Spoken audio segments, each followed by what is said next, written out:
Oh, we are back with another episode of Left Side Heavy the Podcast, episode 183, coming at you on August. What's the date today? 29th? August 29th. 29th. We're rocking and rolling. Oh, well, at least that's the day we're recording. Obviously, it's me and Hayden today, as per usual, but one of our favorite guests of all time, Scott Ani. Nice. Great friend of the show. Just one of the boys. How's it going, buddy? How you doing? Thanks for coming back on the show. We're good. We're good. Almost back one fantasy draft in the book. So yeah, it's a good time to be alive. Yeah, fantasy draft season's around the corner. What pick did you have? How many players? Scoring format? What was your strategy? Give us the whole rundown, buddy. Auction draft, so no up pick. I guess I nominated ninth out of 12th because I got third last year, but yeah, three-man keeper, PPR. Didn't have the best keepers. I think I got a pretty deep team, so I'm happy with it. Saquon Barkley be my top guy. Got some good breakout studs. Calvin Ridley, DJ Moore, good potential there. Love it. Got Kittle at tight end. We got some good potential. I'm happy with it. A couple other Okay, nice. sleepers: Jahan Dotson, Isaiah Pacheco. I like that. Think we'll be a It's not playoff bad. team. Yeah, that sounds pretty money. Is Yeah, it full point, half point, standard, yeah, full point. full point PPR? Yeah, so you got some beasts there for PPR. Yeah, that'll be good. That'll be good. I think I'll be in the playoffs if I can make some good waiver wire moves and get a little luck. Maybe we'll get a chance to this thing. We'll see. Yeah, we'll see, man. We'll see. But that's a part of fantasy. They say winners usually have like less than half their team by the end of the year because of just moves they got to make to win. But unless you just have an Uh, unreal draft where you don't need to trade anybody, but rarely that I happens. don't even think that's possible, man. There's going to be injury. It's going to be luck and management and being active. I think are the biggest things. Yeah, Um, but of course, having a good draft isn't going to hurt, right? yeah, of course, of course. Hade, how you doing, buddy? Haven't Doing, talked to you in a while. yeah, it's kind of weird, man. Yeah, Doing good. Had a pretty decent weekend, and mom's birthday yesterday. nice. Yeah, all the kids, basically me, and my brother, and then basically the two daughter-in-laws all pitched in, and she has plans to go to New Orleans next year, and the original plan was to like pitch in and give her like $1,000, like from all of us. But then she was actually like, "Oh no, I'm good now. I can go without needing any help or money." And so we're just like, "Okay, fuck. Well, now what do we do?" Yeah, And Get yourself some she, Saints tickets. hey, go down to Seattle. Why not? I don't even know if they come to Seattle this year. They probably don't. I don't think they do. But it'd be fun to go to Louisiana. But instead, she bought Diablo on my PlayStation, and I was having like a fucking just hassle because Shaden also plays on it. I sometimes play on it. So I'm like to my brother, I was like, why don't we just get her one? She's yeah, kind of been talking about it. So we bought her a refurbished PlayStation, all nice. pitched in, yeah, and caught her by surprise yesterday. And we for some or whatever reason, she wanted to go to the spaghetti factory. So we went to the spaghetti factory. And you know what? Love the spaghetti factory, man. Yeah, hits. Oh my God, it hits, man. It slaps. I had their chicken parm. Ooh, good meal. Oh, with a Caesar salad and a Molson. Hey, for like, I don't know, 30 bucks. Can't complain. Oh no, And then you get the ice cream at the end yeah, money. and free bread. Like, oh, yeah. Love it. Never Yeah, been. that's What about yourself? How was your weekend? You went on a little golf trip. Yeah, bender. yeah. Yeah, a lot of beers consumed. Port Orchard, Washington. Nice little town. Nightlife, not a lot of it down there, but we just kind of partied at the Airbnb. Got in at 11:30. The other half of the guys got in at around uh like 12:30. because they left a bit later than us. And then we just played beer pong until 5:30 in the morning. So we drank like our entire 15 pack we got from Molson like that night. We're like, all right, gonna need some more. And then we had a round of golf at around 1:30 the next day. And then just kind of rinsed and repeated the same exact thing we did the first night, the second night. And then we stayed up until like 1:30. And then we're like, well, we got to get up in 5 hours because our tee time's at 7:30. So got a quick 4-hour nap and then played 36 holes. Yeah. And then when we were at the clubhouse eating, we asked the waitress, like, hey, do you got any recommendations on where to go tonight? We're kind of trying to leave the house. She gave us one, but obviously, like I said, Port Orchard, pretty quiet town, so there's not a lot going on. So we get a taxi, 20-minute taxi to a place called The Garage. And yeah, there was probably about 30 people in there. Not a lot going on. There's some pool tables set up. Me and my buddy Josh, we were like, hey, you want to play? This guy's like, yeah, sure. He puts on his gloves. And me and Josh just look at each other and we're like, well, we're getting rinsed in this game. Like, no shot we have a chance. And yeah, we get crushed. My buddy Josh sinks the 8-ball by accident. And I'm like, well, thanks for ending our misery early because we were just getting wrecked. And we started talking to this guy there, super nice guy.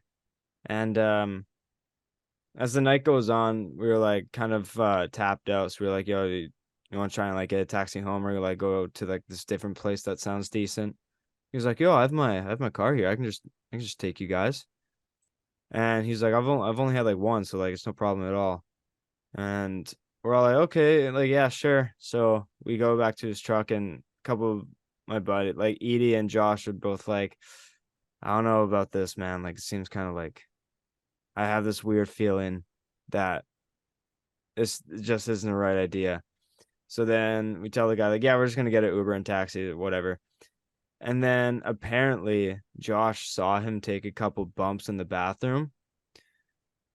And we're like, okay, yeah, so kind of good call not going with this guy. And then he was kind of forgetting our names when we got back in. And he was like, yeah, sorry, I'm drunk right now.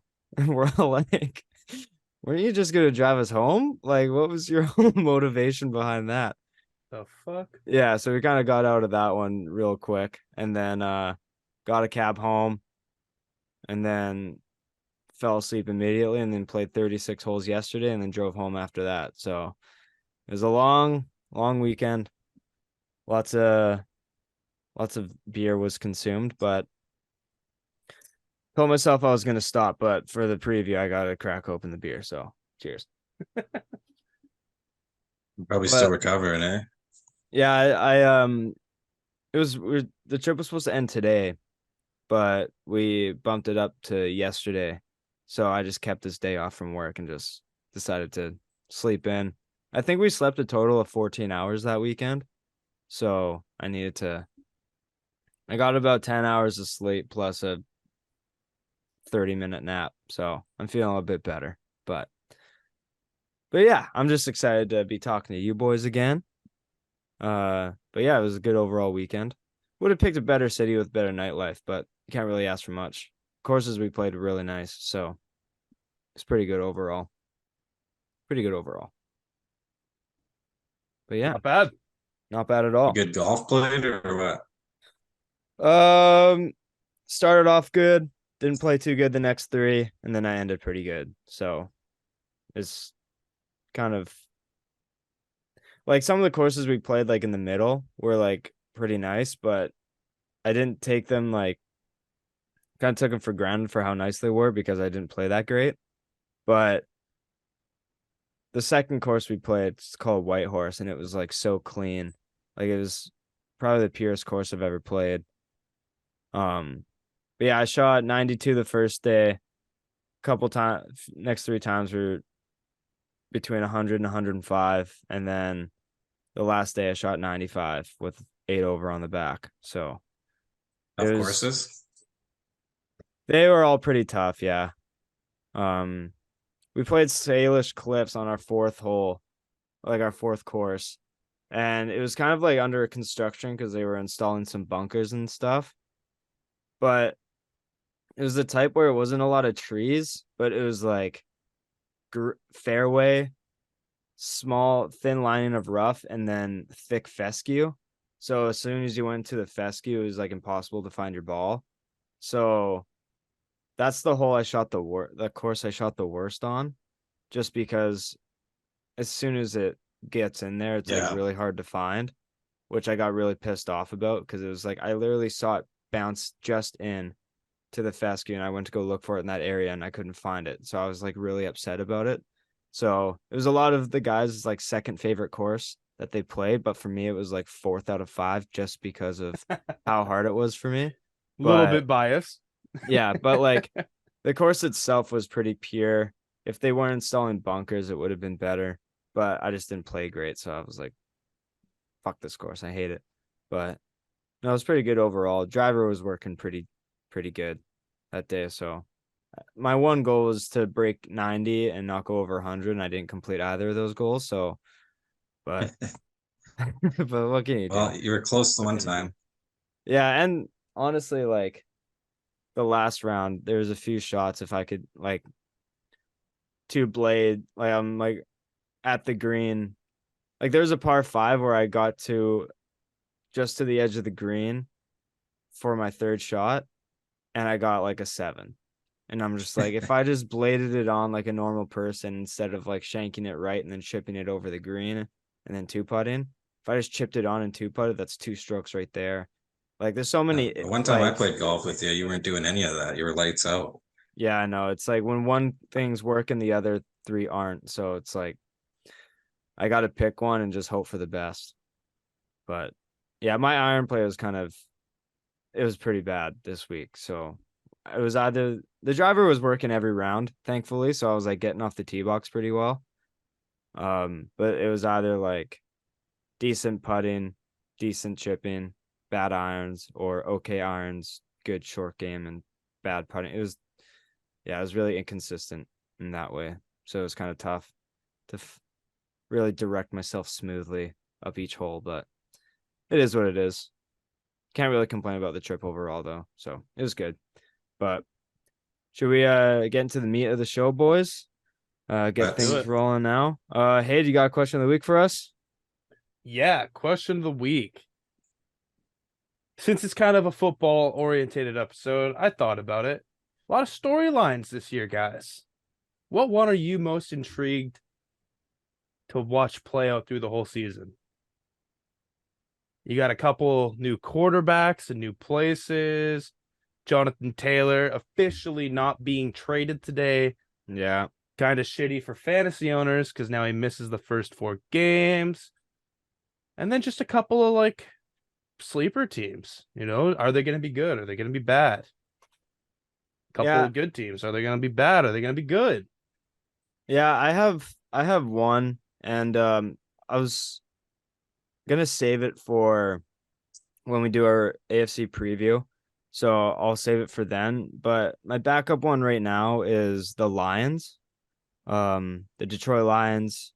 There's a lot of hype for them going into this season. Mm-hmm. So I'm just kind of anticipating how they're gonna navigate through that. How is Jahmyr Gibbs gonna make an impact? Can Amon-Ra St. Brown continue his like unreal back half of last year, just last year in general? Like, can you keep that going? Like, this might be the season to see whether Jared Goff can take off the title as a placeholder quarterback or if he's their guy going forward. Mm-hmm. So I'm just excited to see how they live up to the expectations that are being set, because a lot of people are picking playoffs. They might win the division, or if their last year was just kind of a fluke and they don't really deserve that. I'm just excited to see how they do. So that's my storyline right now going into this year as a whole. I like it. Yeah, I guess I like it.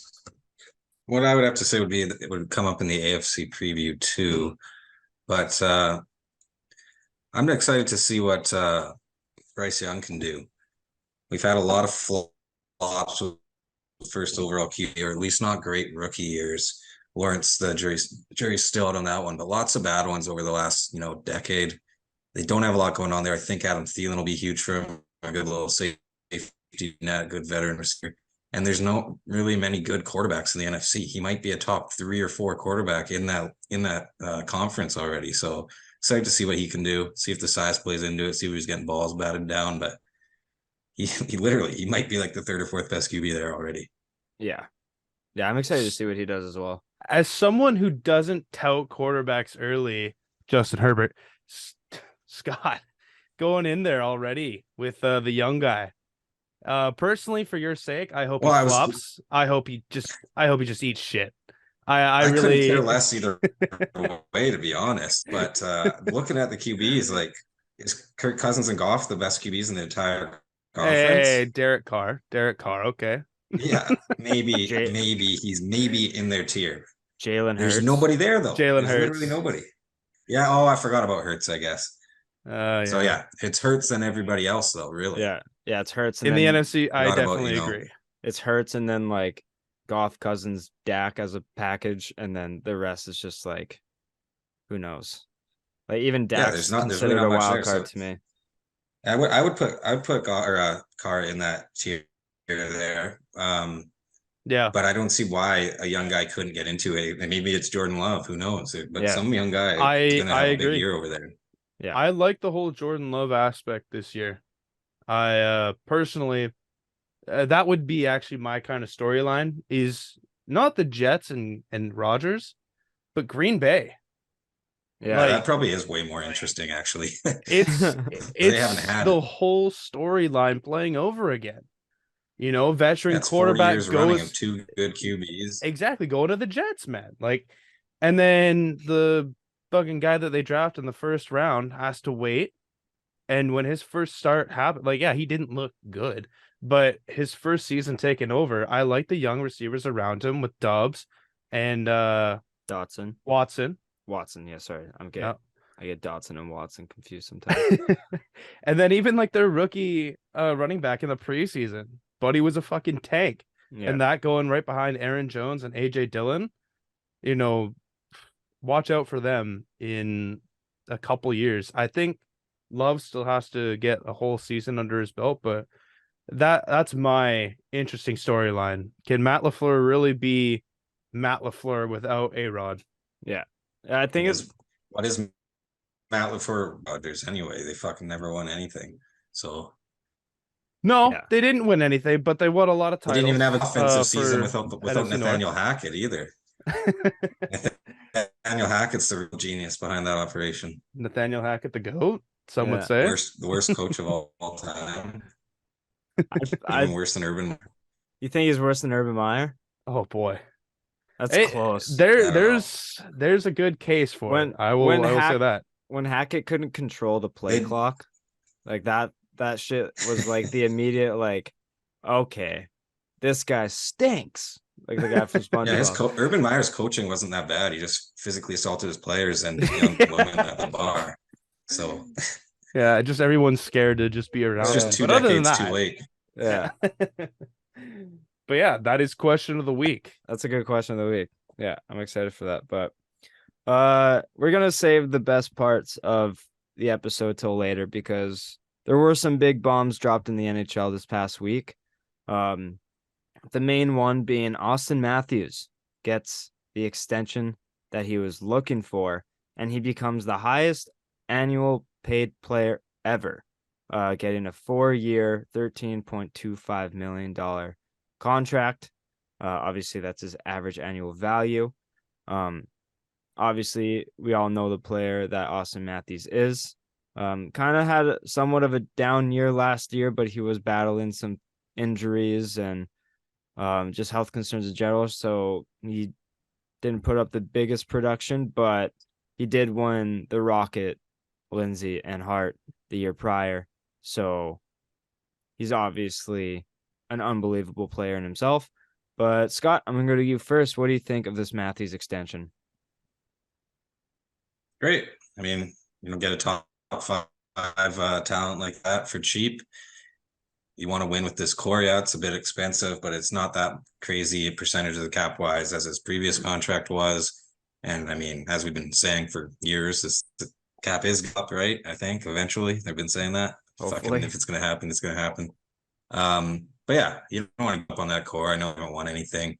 As a Leafs fan, I'd be a lot more sad to see him leave. I know people want longer term, but a guy that good dictates what he gets. You're not getting him for 8 years at that price. He wants to get paid again. So there's not much you can do. Their core's not aging for both sides. Yeah. Ed? It is a massive, massive deal. And if I'm a Toronto fan, I am pumped.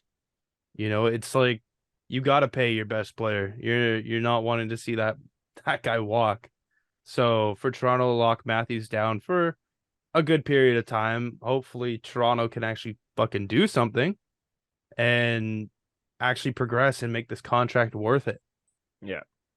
I think it's a good contract, and I think Toronto had to do it, but I just think like the recipe that Toronto's kind of cooking up isn't really a winning style of building a team. Obviously, like I just don't believe in like putting 50% of your cap into 4 guys basically. But like with a player like Matthews, I think you kind of had to blank check him almost and just be like, we're just going to have to give you the max because of like what you've done. Like we know the type of player you are and can be, even if you had a down year last year. Like you're a 100-point player, 50-goal scorer. Like you don't find that type of player a lot unless you get the first overall pick a bunch of times, right? And so I think that's something Toronto had to do. I think for Matthews himself, I think for a team who hasn't really gotten over the hump, I think he could have taken a bit less to kind of put it somewhere else. But hopefully if the cap goes up and they can maybe find a way to get out of the Tavares contract or do that to maybe divvy up the rest of the money to maybe build a better D-core bottom scoring, then that's the most ideal, of course. But yeah, it's going to be really interesting to see how like the Nylander contract gets figured out with Auston Matthews extension kicking in next year. Or like, I guess not this upcoming season, but the one after. So it's going to be a storyline to follow for sure, just Toronto's future in general with everything like that. But I think it's a good contract for both parties. It just follow the Penguins method, who won 3 cups over 8 years. And I think that would have been smarter for them.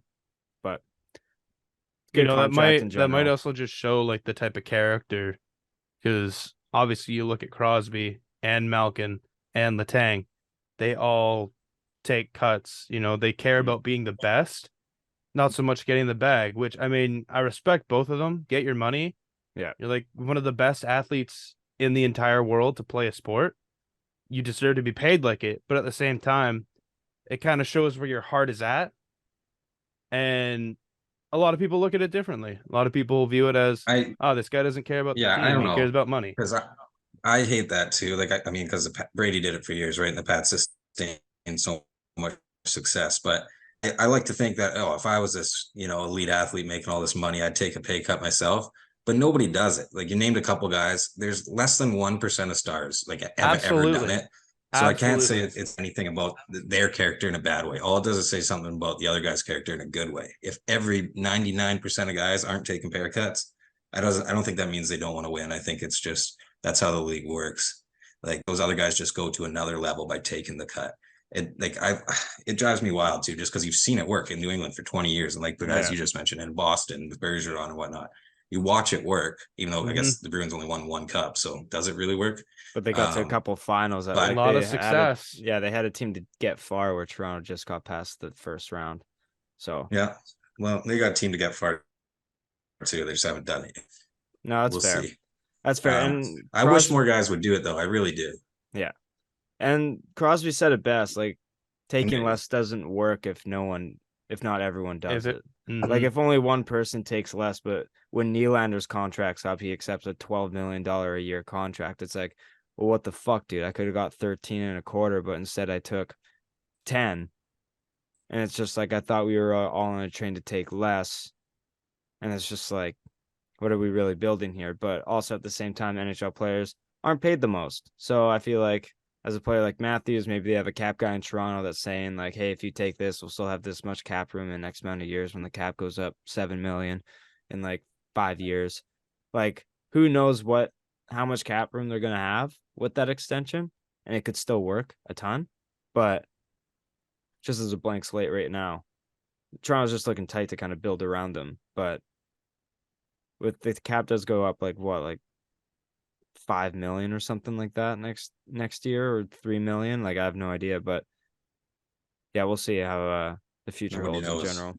Yeah, exactly. Another signing, Evan Bouchard, Edmonton Oilers young defenseman, 23-year-old, had 8 goals, 32 assists, and 40 points in 82 games last year, while getting 17 points in 12 games in the playoffs. Signed a 2-year, $3.9 million average annual value contract. What do you guys think of this? Love it. Another great deal, yeah. Mm-hmm. Yeah, I agree. Absolutely lit it up in the playoffs. I remember when I was in Mexico, we were streaming the fucking games. I swear to God, I heard Bouchard's name more times than McDavid. Yeah. Whether he was laying the fucking pipe on a guy or no homo, Yeah. or assisting in the offensive end as a power play asset, Buddy was making plays. Yeah. Yeah, I love this direction that Edmonton went there. I agree. And I think I would have tried to sign him like long term now before the cap went up, because now like Bouchard's probably going to look for something more expensive when this is up, once he gets more power play time and stuff, because he just got that at the deadline, more power play opportunity, because Barry was controlling PP1, right?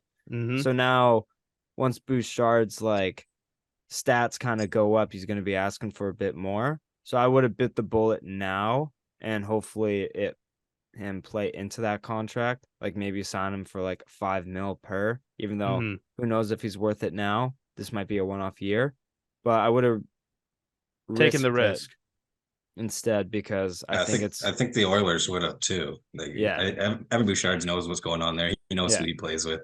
He's got a lot more money coming. He wasn't signing that type of deal. No, exactly. I think he can be their number one in the future. Like, he's a good player. Yeah, no, I 100% agree. And like, who the fuck am I to tell what Edmonton to do? Because they probably did try and do that, sign him to like a absolutely 6x5 or something like that early.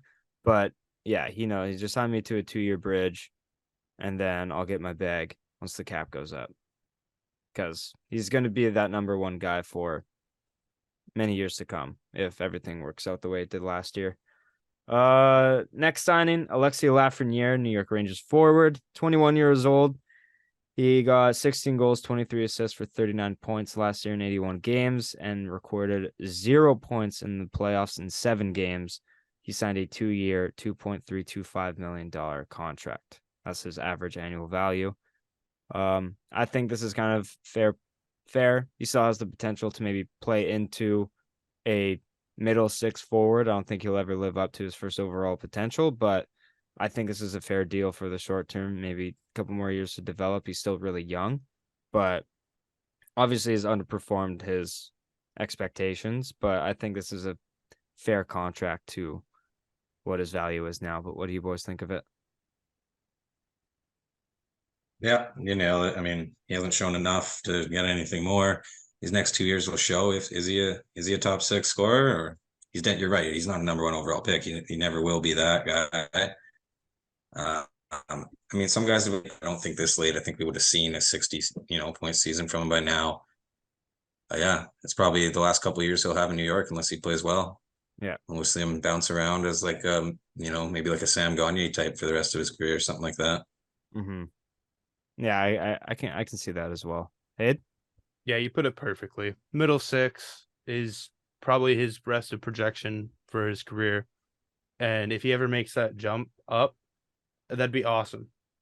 Absolutely awesome. But do you see it? The latter says probably not, but it would be well worth the while, if a couple teams took a chance on him low and he outperforms whatever he signs for. Yeah, I agree. I agree. And one more thing I saw, ESPN came out with their scoring projections for the NHL season. I'm gonna pull them up here. Let me pull them up. Just a second. They're insanely wild. Or at least I'll give the top Yeah, 10. no, there's ridiculous shit going on there. Yeah, like where is it? So the top 10 are as followed. These are the projections. McDavid at 148, Draisaitl 129, Pedersen at 116, Matthew Tkachuk at 112, Robertson at 108, Jack Hughes at 107, Kucherov 107, McKinnon 106, Pasternak 105, and Kaprizov 103. Meanwhile, Huberdeau and Marchand. Huberdeau is projected at 59, and Marchand was projected at 46 points. So it's a lot. Yeah, the Marchand thing is insane. That's probably one of the down season, so I can understand that, but I do think he bounces back and has a good year. But the Marchand one's just what is that? How? Like, yeah.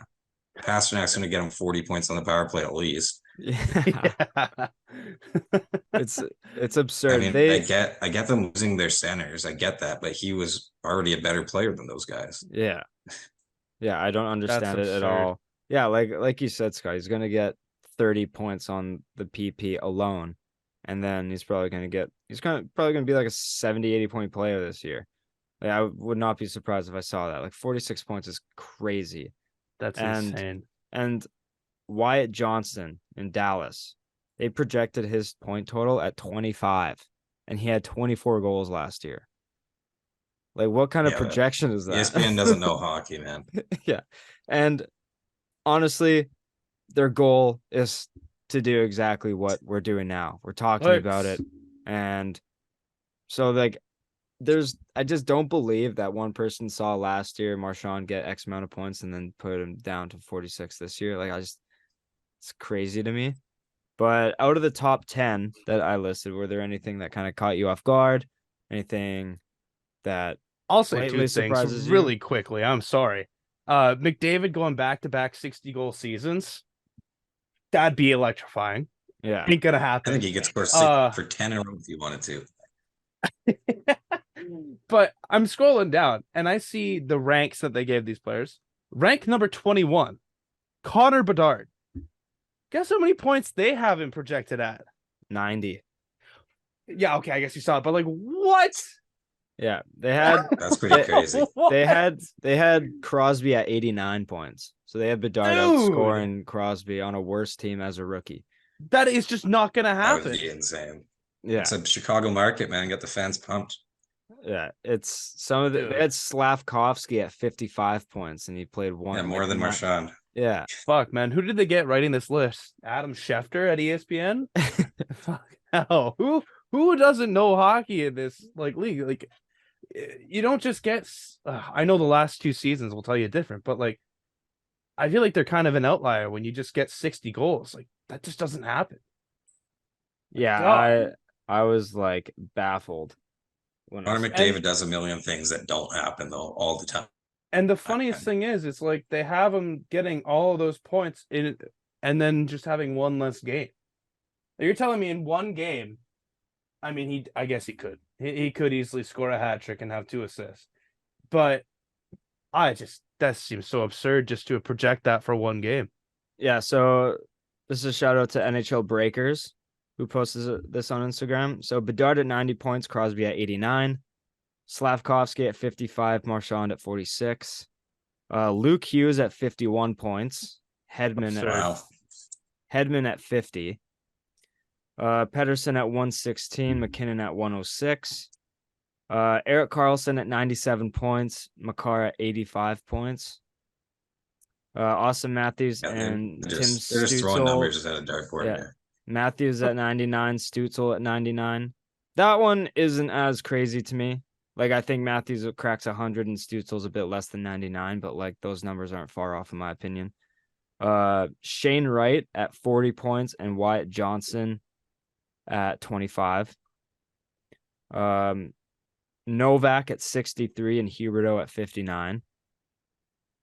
And then Horvat at 71 and Malkin at 68. And then Draisaitl 129, McDavid at 148. I think those were the most notable like predictions. And I'm just like, some of those are just absolutely wild. So I just felt What like are we had to doing? give a briefing of that. Pedersen at 116 and McKinnon at 106. I think if you flip those two players, it's perfect. Like I think 116 for Pedersen's a bit too high on this Canucks roster. Like I see him between 95 and 105 until they kind of get a bit better.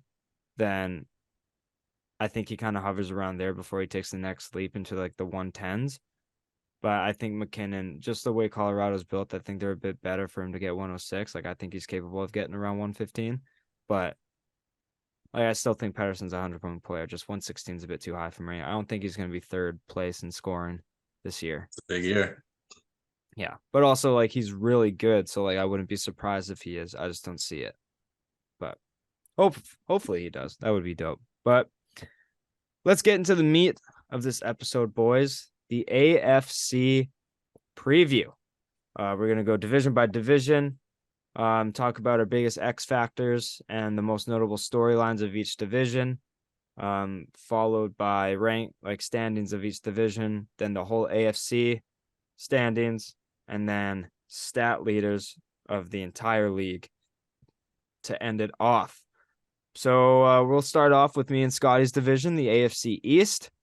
With the Bills, Jets, Dolphins, and Patriots. Scott, going into this division as a whole, how are you feeling? I'm confused. I don't know what's going to happen. Truly don't. It's just like it always has been, the most competitive division in football. I think all teams have a lot going for them, and I think 3 of the 4 teams have a lot of question marks around them. I think the Bills still in this league. I could see one of the other teams surpassing them, just like any fantasy breakout player, but I don't know who it'll be. The Bills are the strongest team. The other 3 teams have serious question marks. Is this Aaron Rodgers experiment going to work? Has he still got it? Is Garrett Wilson an elite receiver? Is their team deep enough? Is their offensive line good enough? The Dolphins, can Tua stay healthy? And I think the Patriots have the best defense in the entire division. Can the Bill O'Brien offense lead them to being a top 15 offense? If they're a top 15 offense, they're a very good team. If they're a bottom 5 offense, they're brutal. So that's the big question marks there. A lot of people are already crowning the Jets. They're still the New York Jets. Don't ever fucking forget that. Their organization is trash. I like the Patriots as the second best team in this division because I'm buying into the hype. Mac Jones has made a massive jump. Everybody who follows this team has had nothing but good things to say all camp, all summer long. He's been torching teams in joint practices. They didn't show him at all in the preseason. They cut all the other quarterbacks. I believe in it. I'm not saying he's going to be an MVP candidate, but I'm saying he can throw 28 to 8 picks, and the defense is fucking stacked. So gonna have to win some big games all year, though. The schedule is tough, and the whole division's good. No, there's no bad team there. Yeah. I agree. The Patriots as a whole kind of like confused me. Just like listening, I've heard some struggles on the defensive side now that McCourty's retired. Like they don't have that safety net kind of quarterback in the whole defense. So maybe like deep balls, and there's been some coverage lapses on the defensive side from what I've heard. But as a whole, I've heard good things in general. Some wrinkles as a rookie with Gonzalez need to be worked out, but he's a rookie making the jump. I'm not going to judge anything until I see him play at least the first half of the season, and then we'll see how he is. But like, even so, like cornerback is arguably the hardest position in football. And if it's not the hardest position, it's the second hardest. So we'll see how he fares there. But, as a whole, like, yeah, Jets kind of confusing. We'll see how it works. Dolphins, if Tua can stay healthy, then they could be really good. But again, they're going to be out. They're going to be without Jalen Ramsey for a few weeks at least. So yeah, and I still think the Bills, like, they have everything going for them right now. So, yeah, that's kind of what I got from it as the AFC East as a whole. But hey, what do you how do you feel about this in general? One key injury to any one of these teams, and the whole division is flipped upside down. Yeah. Yeah. Like I was just thinking that. you're talking about like Josh Allen getting injured. Then throw my fucking list out the window, man. You're talking about Aaron Rodgers getting injured. Throw my list out the window. You're talking about Mac Jones, and just Bill O'Brien. Like, Bill Bryan playing quarterback. yeah, honestly, yeah. Who else do you have? Like, I don't know. You have Zeke at center. No, I'm kidding. Yeah. But then, like, Tua, like, how's Tua gonna fare up through the whole season, man? Like this, Yeah. the AFC East is easily the toughest division, but it's also the most complex division. Yeah. And Yeah. I'm glad that we started with this one because there's no clear winner in my eyes. In my brain, it says Buffalo 26%, and then mark team B 25, team C 25, and team D 24. I like that. I like the sounds of that. I just like, obviously Josh Allen, I've watched him ever since he's come into the league. Favorite quarterback. Can't say enough about the guy. But he's kind of careless with the ball. And that's a fact. He can be sporadic and just insane. Absolutely. And like you said, does Diggs want to be there? Okay. I believe he does want to be. I think that's just fucking people throwing smoke screens. But like, Aaron Rodgers, it is the Jets. Like you said, Scott, it's the fucking Jets. And then Miami. Everyone buys into the hype of Miami. And you can't ever fault the greatest coach of all time. So yeah, it's tough. Yeah, it's gonna be crazy. But Scott, I'm gonna throw it back to you. What's your biggest X factor going into the AFC East? I'll go with what Hayden just said, just health. I don't agree that it's that close between four. I think the Bills probably win the division half the time. But whoever's the healthiest out of the next three teams is pulling in second and grabbing a wild card spot. And yeah, you're right. If Allen goes down, sure, then that division is wide open. And one of these teams, hey, maybe the Aaron Rodgers has an MVP season and they're that good. Maybe they win 13 games. They could win the division, but there's going to need to be some shit we can't predict to go right to happen for any one of those other three teams to win it, whether it be an injury to the Bills or it be just crazy breakouts on any of those teams. But yeah, I think whatever team is the healthiest out of the Dolphins, the Patriots, and the Jets will be second in that div. And we'll be a playoff team. There's a chance we'll get 3 playoff teams out of that division. But yeah, it's going to be health. Yeah, no, that's fair. Hey, what do you? The Patriots offense. If Patriots offense is kind of good, then fucking the league's in trouble, man. Yeah, that's a very good point. Because it's been historically terrible, and those teams haven't been that bad. They're 7-10 or whatever, with 7-9 with Cam Newton, and they were 8-9 last year, with like the worst offenses you've ever seen, and the defense has gotten better. So it just needs to be not that bad, and they're fucking really good. Yeah. Ed, what's your biggest X factor for this? I mean, division? if we're disregarding health, which that's my whole point, I think the biggest X factor is purely Bill O'Brien. He's the newest thing that has been out of the NFL for quite some time. You could say it's Aaron Rodgers who is the biggest thing in that division now, but I purely think, yeah, if the offense for the Patriots can be potent and actually be good, why can't the Patriots win this division? They have a tough ass defense. They play every team hard. Yeah. It's just, will Mac Jones progress? And I think Bill O'Brien can do that. It's just, will it take more than one season? Mm-hmm. No, it's Which a good point. It usually does with the new offensive system, so it's hard to say. And exactly, you can't fucking keep giving rookie quarterbacks new coordinators every year because then they can't understand anything. You got to stick with one, and I think Bill O'Brien can be the guy for the next few years at least. Absolutely. So, but again, there's a theory I have that's when they didn't appoint one last year because they knew they could get O'Brien this year and didn't want to fucking reset it again. I'm hoping that's why he did what he did last year, because there needs to be an answer to that. But yeah, no, that's fair. My biggest X factor is Tua's health. if he stays healthy, then I think Miami could, like, they're going to be a really tough offense to stop. And I think it's just in this division, you got to win games.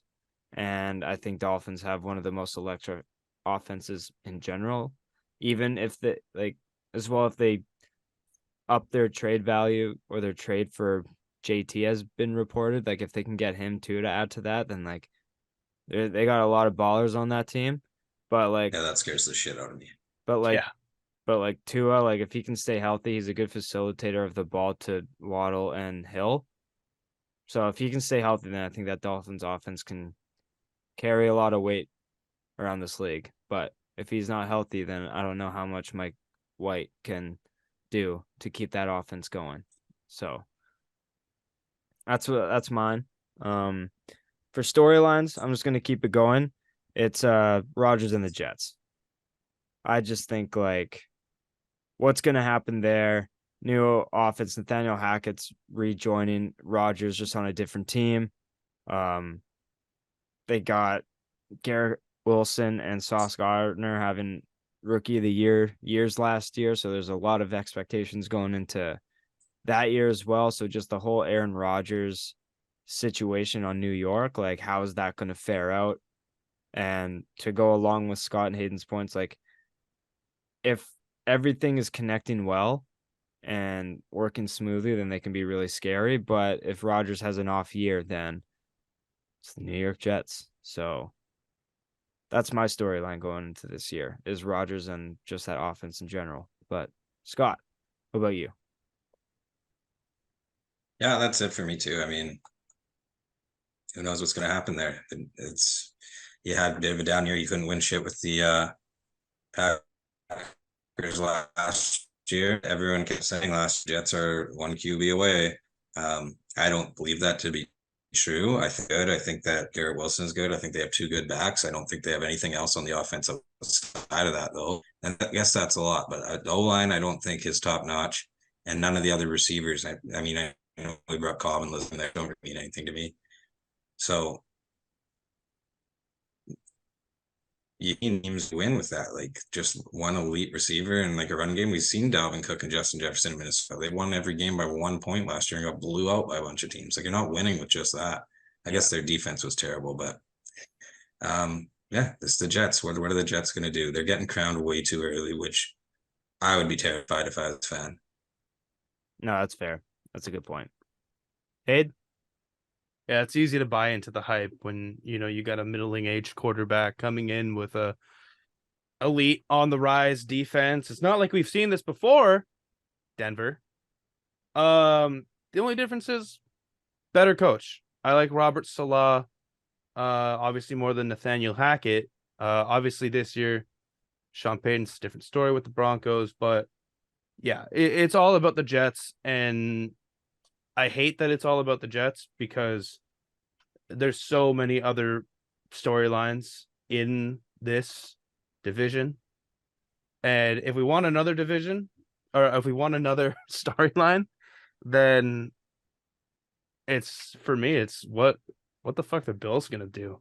Are they gonna come out and just be pissed off because everyone had them like being close against Cincinnati and they just got their shit kicked in. Yeah. So that's it. All right. Let's go to standings in the AFC East. Scott, what do you got 1 to 4? And you can throw records at me if you want. But if you don't have them. Well, I was still going to say the Bills win it. They'll win 12 or 13 games. I'd lean towards 12. I think the Pats will be second. I give them 11 or 10 wins.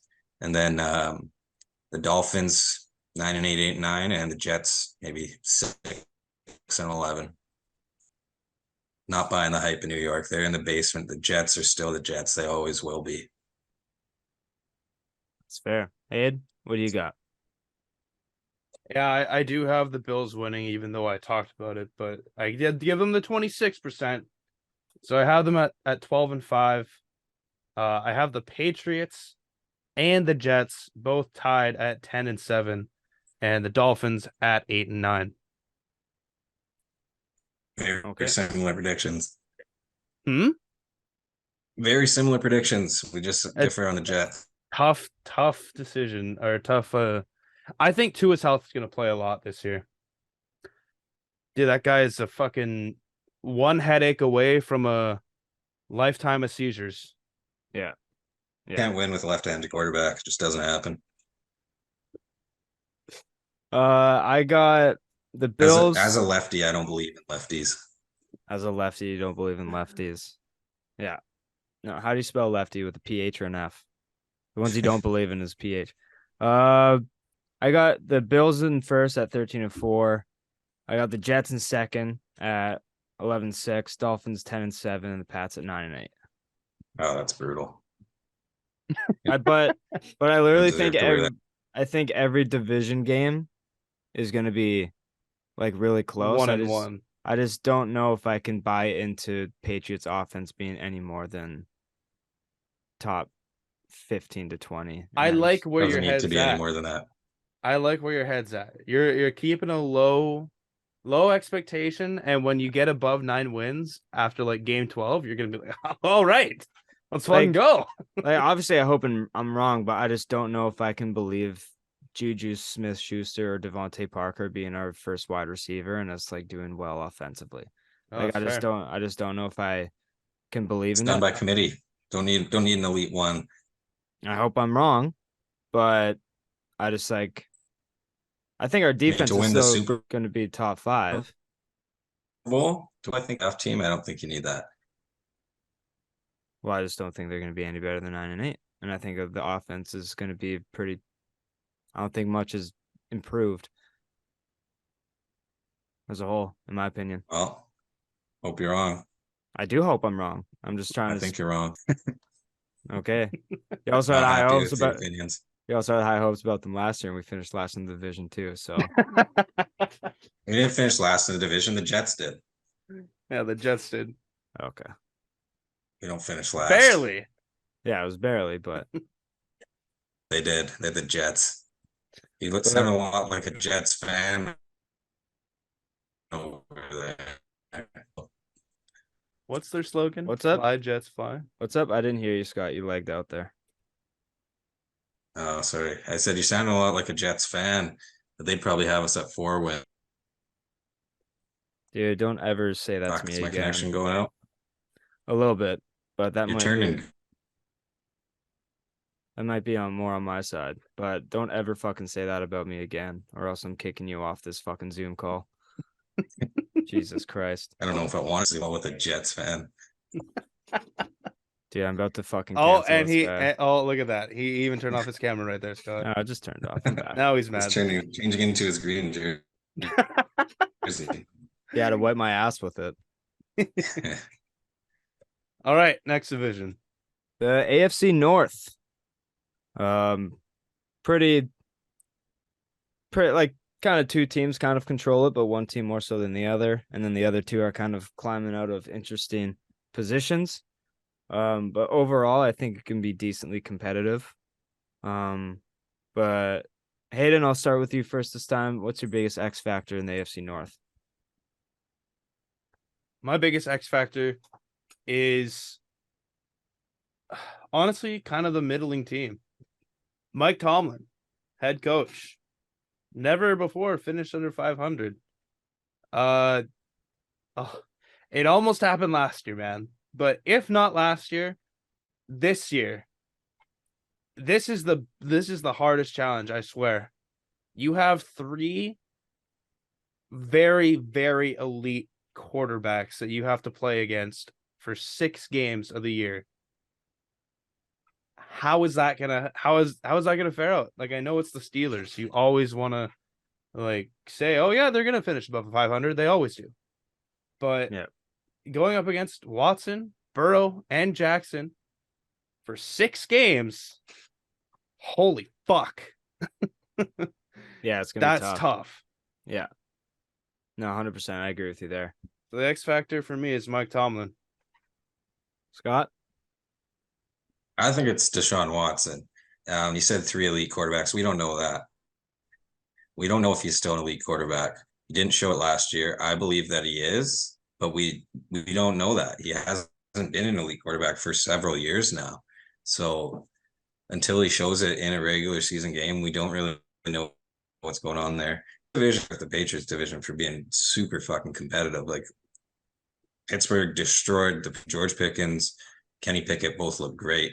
I don't think that Kenny Pickett is going to make a huge leap here, but there's no reason to think he couldn't. They've looked fantastic. So it's really hard to say who's going to win this one. I think one of these teams could win this division too. I don't think it's the Steelers. I don't think it's the Browns. I think those other two teams are better, but they all have a lot to be excited about. Every fan base here has a lot to look forward to. So yeah, we'll see if Deshaun Watson's elite, that team might be something. Yeah, that's a really good one too. Mine, I'm going to stick with the same team as Hayde, but I'm going to go Kenny Pickett. If he can make that second year leap, then I really think the Pittsburgh Steelers can be something. But if he kind of stays stagnant, kind of plateaus a bit, doesn't really do anything, doesn't improve much, then I still think the Steelers aren't going to be really threatening. But if Pickett can steal some games for Pittsburgh and like truly win them by his production, then Pittsburgh's going to be really scary. So especially with like George Pickens and Deontay Johnson, like they still have some elite pass catchers. And if Najee Harris can like not stutter step for 3 seconds in one spot and actually run up the field, then that could be a really good offense. And their defense is still pretty solid overall. So yeah, I think Kenny Pickett is my X factor for this division. Can you make that second year? Just like a left-handed QB, you don't win with a QB with gloves either. Two gloves. Two gloves. Yeah, two gloves. Yeah. Brady wore glove, baby. Don't forget that. Unless your name's gloves. Teddy Bridgewater and you have an elite defense to play with and go 5-0. Hey, Teddy Bridgewater had it, man, before he got injured. Yeah, I think he was going to be really good. Yeah, that horrific knee injury. Jeez. Storyline. Hey, what's your storyline for this? Storyline for this one is Lamar Jackson, Joe Burrow will be the two leading MVP candidates this year. Ooh. I like Jackson up there. I think it's worth the future. Yeah, absolutely.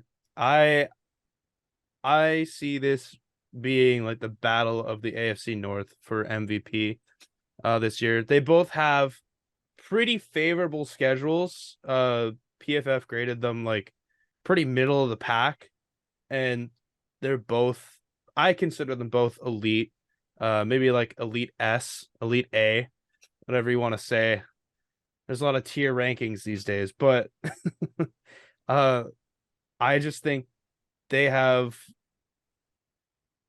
easily the best way to get an MVP vote, especially if it's neck and neck going down to the playoff stretch. No, yeah, that's really good. Every Bengals and Ravens game is going to be super like must watch TV. Cannot wait. Yeah, it's going to be really good. Scott? Every division game there is going to be, well, honestly. Hayden said earlier, I want to see kind of Steelers go above 500 again, because it really didn't look like they would last year. I think they finished 5-1 or 6-1 in the last 7. Yeah. Kenny Pickett threw 7 fucking touchdowns last year, though. So with a lot of tough games in that division, I don't know if they can do it. I don't hate their team, but the streak's got to end one day. Yeah. No, that's fair. That's fair. I also want to see what TJ Watt can do as well. Full season, not hurt. Is he going to break a sack record? Is he going to be a decoy again? Yeah, very much on the table. Guy's a beast. My storyline is like the Ravens offense. Having like OBJ there and Zay Flowers and J.K. Dobbins, if he can stay healthy as a whole, because he battled a ton of injuries last year, but whenever he did play, he was a huge factor of the offense. So if he can, if the whole offense can stay healthy, and if like OBJ can find a role there, and just like their playmakers in general, then Baltimore can. It's going to be a really entertaining offense to watch, and it's going to be vital to their success. So, but there's just a lot of question marks there in general. So that's my kind of storyline, is Baltimore's offense and how it's going to fare in each game and how they're going to utilize their guys and if they can stay healthy. So They got a new OC there too. yeah, exactly. So it's going to be a lot of things to pay attention to as a whole. Hayden, rankings 1 to 4, records if you have them. Oh yeah, we have records. Okay. I got the Bengals coming in at 12-5, taking first in the division. I think their defense is a little bit better than Baltimore's, and I think that's what kind of just edges them a little bit. But give me Baltimore right at 11-6, and then after that, give me the Steelers coming in at 9-8 again, and then the Browns, give me 8-9. And it's like Nice. Derrick Henry until he falls off. It's like the same thing with the Steelers until they actually show me that they can finish under 500. I will never bet against them. Yeah. No, that's fair. That's fair. Scott, what do you got? I like the Ravens. I like the Ravens a lot this year. I'm fighting to say that they're not going to win the Super Bowl. I think that they're going to be very good. They might be the top of the AFC, 14 or 13 wins. The Bengals will come in next, 11 or 10 wins, a little step back here for them, but still very good, a playoff team. And then I like Cleveland. I like Cleveland in third. It's a tough one on these next two teams. 9-8 or 8-9, and then the Steelers hovering around this maybe 7 or 8 wins. Okay. All right. I like that. For me, that's got some bias in it though. I if there's one team I hate second most next to the Jets, it's the Steelers. So Steelers are like arguably my least favorite team in the NFL. I was so happy getting James Harrison on the Rangiest Patriots just to fans. piss them off so much. Dude, their Steelers fan base has pissed me off more than anything in this I have world. 2 friends that are just diehard fans, and I Yeah. hate them both. Yeah, same here. For me, Hayden, we are almost like Head on. like the exact same. I have Bengals at 12-5, Ravens at 11-6, and then I have the Steelers and Browns tying at 9-8. Jesus Christ. Yeah, but I have the Browns winning off of just like Better AFC record. yeah, something like that. Yeah. Yeah. Weird So, tie. yeah, that's my standings there. We're gonna go west. Right. AFC West got the Chiefs, the Broncos, the Raiders, and the Chargers. Last year, people crowned this as one of the greatest divisions of all time, and then it absolutely got thrown into the toilet bowl because it was not that at all. Yeah. It's kind of like the Mayweather-Pacquiao fight being crowned as the greatest boxing match of all time, and then it was the most boring fight of all time. So, lesson learned. Two out from of last 3 year. of the people on this podcast definitely may have overhyped it a little bit too much. With one me being more realistic.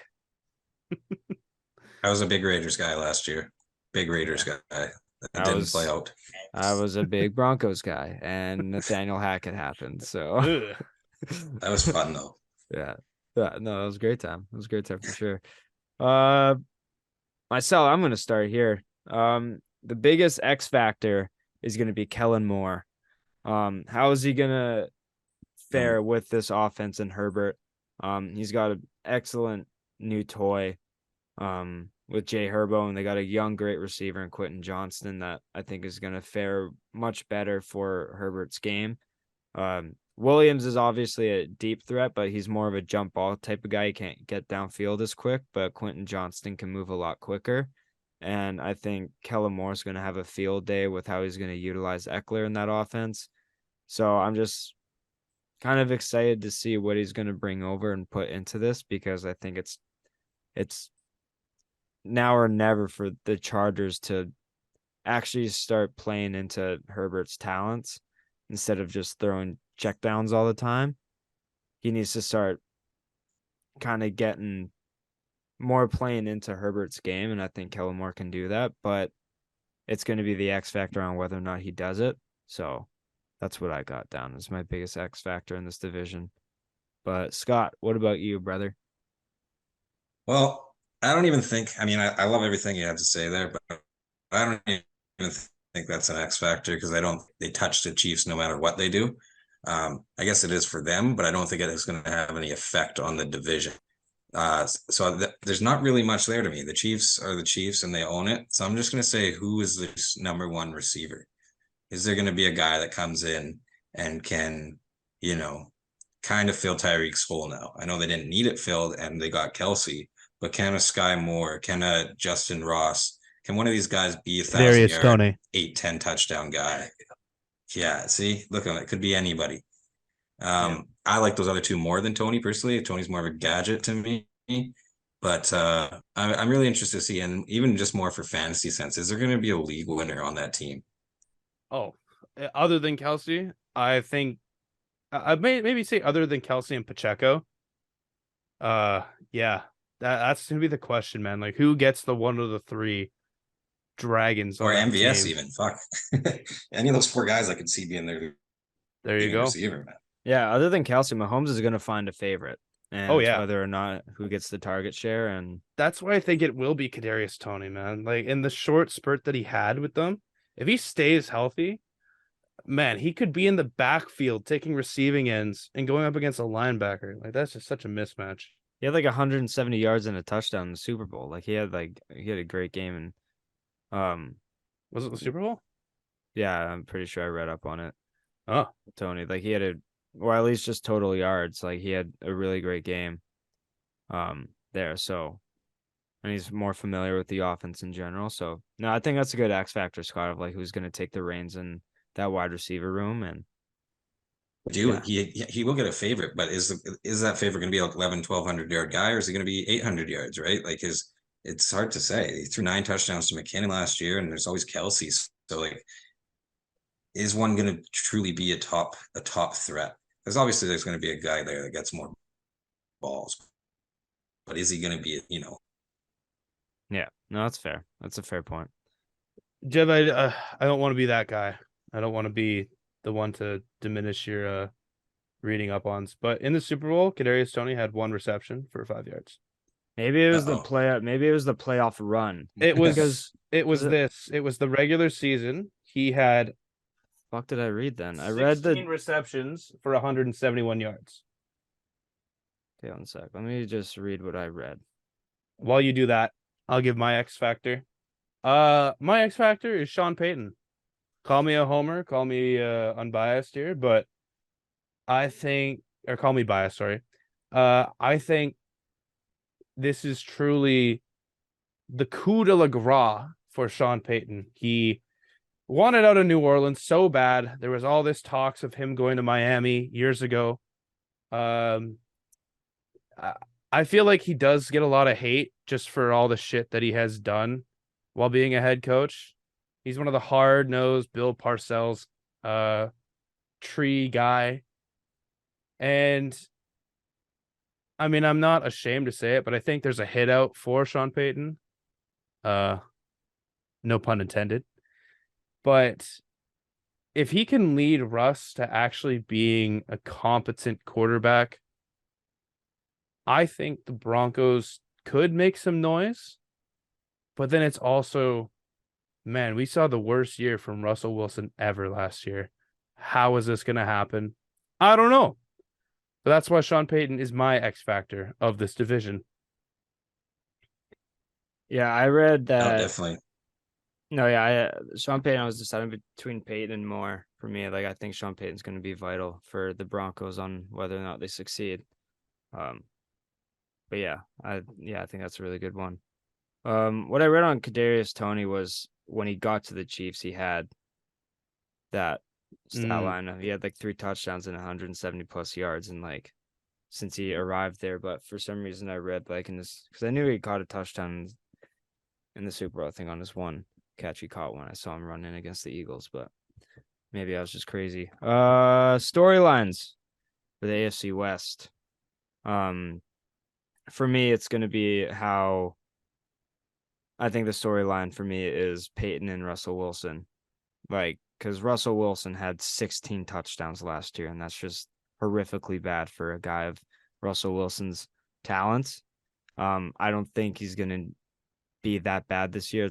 To me, it's just going to be harder to play that bad than better.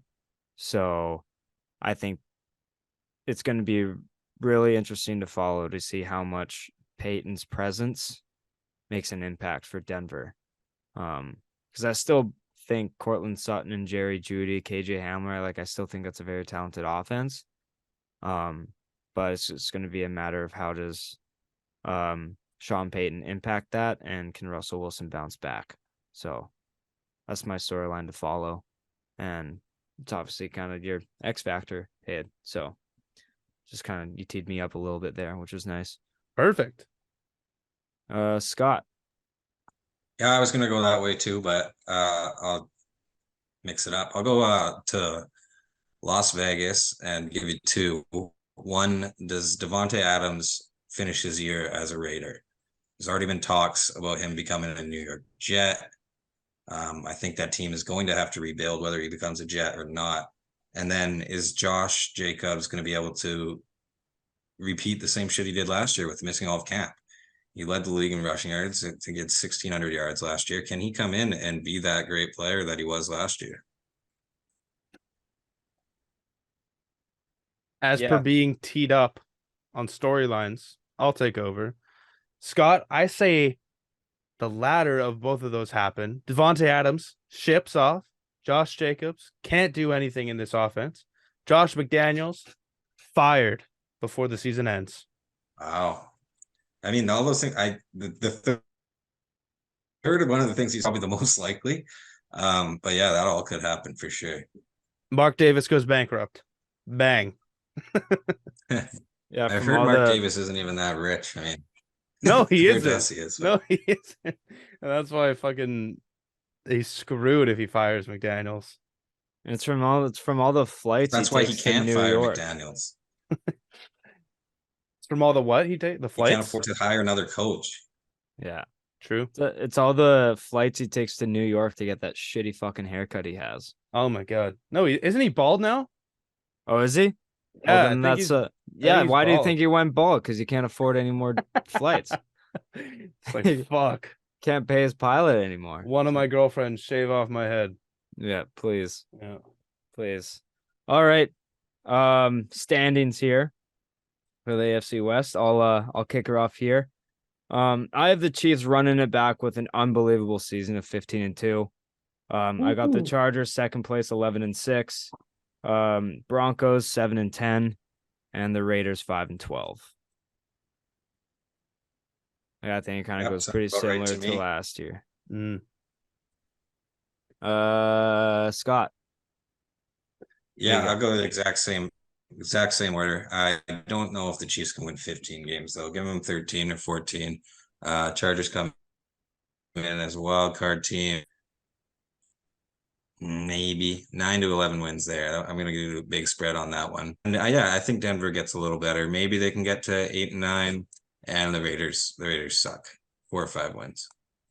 Yeah, someone's got to lose a lot of games. Every single team we're talking about is winning 8 or 9 games. Someone's got to lose a lot. Yeah, and my God, I hope everyone in the AFC East tanks and Patriots just go 17-0. But we'll see. We're gonna. I don't get to give my rankings. Oh yeah, that's right. Sorry. Yeah. Oh. I do think the Chiefs could win 15 games, but I think they'll have first place locked up, and they won't need to try and win the last 2 games. That's fair. I think they come in at a nice 13-4, cruising along. I like the Chargers again, make or break year. I won't have them as highly touted, but 10-7 I think is a nice good medium. And then for the last 2, the Broncos. Yeah, 9-8, and then the Raiders 4-13. Yeah, no, we're all kind of hovering around the same sort of. Yeah, it's not too off. I was just whenever I went through the division, I kind of saw the Broncos and this might have been a bad idea, but every game I kind of saw where I kind of saw it equal. I was just I kind of like this other team like a bit more because maybe it was just the sour taste in my mouth that I had from Denver last year that I was still kind of thinking of. So I could definitely see like a 7-10 to 9-8 range for them. Like I think they're going to be hovering around the 500 mark. In like 9-8, 8-9, 7-10, I think is the range for Denver. Sean Payton teams do that, man. Yeah. And Russ should still have something in the tank. Yeah. I mean, I picked him as my second quarterback in our super flex league, so he better fucking have something left in the tank. Well, it's similar to Mac Jones this year. It's like that offense really, really fucking hurt both those players last year. Yeah. They're probably not going to be bouncing up to MVP stuff, but they can still do something. Yeah. No, Easily. 100%. I just like Denver's weapons a little bit more. I like Denver's backfield slightly worse than New England's. Like I like Ramondre and Zeke, Zeke than Javonte and Perrine, but like just because like Javonte's like injury history doesn't help him. But like I would take Jerry Jeudy and like Cortland Sutton and KJ Hamler over Schuster, KJ Bourne, and Devontae Parker. But I still think Mac and Russ, like I would just take the youth of Mac maybe a bit more than Russ. But if Russ can get back to like his 40% of what he was as a Seahawk, then I think it's a lot better than what he was last year in Denver. So, and to finish it off, the AFC South. I think this might be the most lopsided division in the NFL. Got Jags, Titans, Colts, Texans. Hey, there's 20 teams win this division without the Jags in it. Yeah, no, I agree, brother. Hey, you kick us off. What's the biggest X factor in the AFC South? Biggest X factor is Doug Peterson and why he's such a fucking idiot about getting rid of Nathan Rourke. Yeah, what a tool bag. Who the fuck wants CJ Beathard? I know his name's Beathard, but I'm gonna call him Beathard because he's a fucking bitch. Man, hey, he's gonna get. Hopefully, Rourke gets picked up. Apparently, 3 teams have already called. And I could see that being Arizona and Tampa being 2 of the 3. New England, man, we have. He could play in Arizona. Yeah, exactly. Fuck, put him as a starter, man. I would watch every Arizona game. And fuck, I hate Arizona. Hey, New England, man, we only have 1 quarterback in our QB room right now. Yeah, but see, the whole thing is it's definitely going to happen to be like, practice squad guy, like Bailey Zappi. Bang. Yeah, I would assume that he stays and comes back, but I don't know who makes a claim I think for either of them. But yeah, if he went to the Pats, money. I'd be so happy. No, for a realistic standpoint, the biggest X factor, I think, is the rookie quarterback play. You got 3 quarterbacks that were drafted this year in this division. Whether Will Levis gets the start or not in Tennessee at some point, I don't know. Or even Malik Willis. Malik Willis has been balling. I haven't read up on who the Titans have cut, so if Malik Willis was cut, then L. But I know they just wouldn't cut their 33rd overall pick of the draft this past year. They obviously want to just redshirt him, let him learn.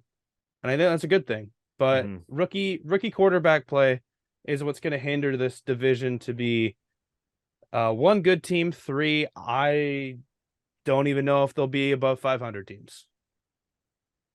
Yeah. I'm pretty sure we know it won't be. Maybe Tennessee. Maybe Tennessee. Maybe. Scott, where are you going with the biggest X factor? That leads me into mine. It'll be Derrick Henry. He's getting up there. He's had a lot of carries. He's taken a lot of hits. Can he be a 1,500-yard guy?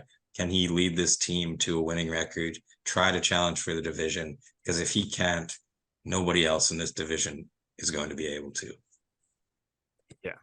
You motherfuckers took both my X factors, but there's not really much else to pick from this division. I was going to go with the Titans offense as a whole because it seems like Treylon Burks is kind of transcending into what his potential and expectation was. There's that whole thing about his asthma and respiratory problems as a whole, but it seems like he's kind of trending in the right direction with that. So can he be the wide receiver that they traded AJ Brown for Traylon Burks to kind of take that step? What's that QB room looking like in Tennessee? Derrick Henry, can he be the same monster that won Tennessee a bunch of games over the past few years? Like, can he still be that guy? Or is the drop off that everyone was talking about coming this season? Everyone is like, fade Derrick Henry, he's going to drop off, and then he still runs for like 1,600 yards and like 12 touchdowns. And it's like, all right, well, I'm just going to keep betting on him until I see it firsthand. So that was going to be mine, but it's a bit too similar to Scott. So I'll go to the Jags and I'll say Calvin Ridley. Can he really transcend that offense even a step higher than it was last year? Because Christian Kirk, I don't know if he can replicate what he did last year. But I still think he can have a similar season if Calvin Ridley's kind of taking the better cornerbacks off of Christian Kirk. Like, I still think Kirk can be a huge weapon on that offense. Trevor Lawrence taking that next step. I really think it's possible. I think it's going to happen. And Calvin Ridley, a year off, can make or break players. We've seen it before. And I just think he's going to play a huge part on whether or not this offense takes the next step it needs, or if it just kind of stays stagnant and everyone figures him out. Evan Ingram seems to have found a new home in Jacksonville after being the punching bag in New York. Can he do the same thing he did last year? Because he was really effective last year. So I'll go like Calvin Ridley and kind of Jacksonville's offense as a whole, but more so Calvin Ridley because I think he'll be the biggest focal point surrounding that offense on whether or not he does good. Because I still think Trevor Lawrence is like, he's the guy. Like, I think everyone's kind of like realized that, like, there's no worrying about him really. It's just how's Ridley going to look after being suspended for a full year. So yeah, that's Jevons. Hey, storylines. Try and find one. Yeah, fuck, man. Storyline.